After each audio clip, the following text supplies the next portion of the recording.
जय जगन्नाथ। ମୁଁ ବର୍ତ୍ତମାନ ବ୍ଲଗ୍ ଭିଡ଼ିଓ बनाऊँगी आपनको देखौछि। ମୁଁ ବର୍ତ୍ତମାନ ଯାଇଥିଲି ମାର୍କେଟରୁ ଆସିଲି।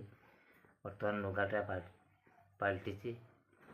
ମନ ହେଲା ଆପଣଙ୍କୁ ଗୋଟେ ବ୍ଲଗ୍ ଭିଡ଼ିଓ ମାଧ୍ୟମରେ କିଛି ଜଣେଇବା ପାଇଁ, ତ ମୁଁ ଜଣାଉଛି। ଦେଖନ୍ତୁ, ଯାଇଥିଲି ମାର୍କେଟ, ଏ ପରିବା ନେଇକି ଆଇଲି। ଦେଖନ୍ତୁ, ମୋ ସ୍ତ୍ରୀ କାଟୁଛନ୍ତି ପରିବା, ଏସବୁ ଅଛି। ଦେଖନ୍ତୁ, ଏ ଦେଖନ୍ତୁ ପରିବା, ଦେଖିଲୁ ପରିବାଟା ଦେଇଦେଲୁ।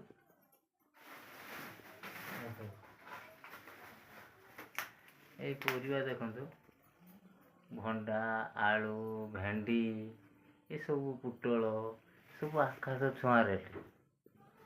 ଭେଣ୍ଡିର ଦାମ୍ ହେଉଛି 50 ଟଙ୍କା, ଆଳୁର ଦାମ୍ 50 ଟଙ୍କା, କଲରାର ଦାମ୍ 60 ଟଙ୍କା, କଦଳୀ ଭଣ୍ଡାର ଦାମ୍ 20 ଟଙ୍କା। ସେଟା ଠିକ୍ ଅଛି, ଯେହେତୁ ତ ସାର ଫାର ଦିଆ ହେଉନି, ଅରିଜିନାଲ୍ ଜିନିଷ। ତଥାପି ଏସବୁ ଜିନିଷ ଆକାଶ ପାତାଳ ରେଟ୍। ଏ ସାଧାରଣ ଲୋକ, ମାନେ ସାଧାରଣ ମଧ୍ୟମ ଧରଣର ସାଧାରଣ ଗରିବ ଲୋକ ଖାଇବା ବହୁତ କଷ୍ଟ ହେଉଛି।